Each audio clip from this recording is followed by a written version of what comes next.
सांगली विश्रामबाग परिसरातील हसनी आश्रम परिसरात राहणाऱ्या तरुणाचा मोबाईल हॅक करून त्याच्या बँक खात्यातील 3,20,000ची रक्कम वापरून अपहार केल्याचा प्रकार उघडकीस आला आहे।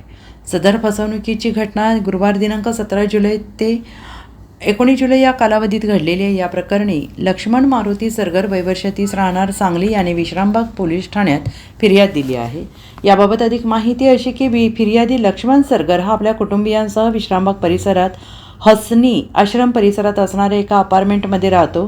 गुरुवार दिनांक 17 जुलै रोजी सरगर हा घरी असताना त्याचा मोबाईल अज्ञाताने हॅक केला। ऑनलाईन पद्धतीने मोबाईलमधील HDFC बँक खात्यातून टप्प्याटप्प्याने 3,20,000ची रक्कम अज्ञातांनी वापरली। सदरची घटना ही गुरुवार ते शनिवार या कालावधीत घडली। बँक खात्यातून 3,20,000 रुपये गेल्याचे मेसेज आल्यानंतर सरगरला काही कळेनासे झाले।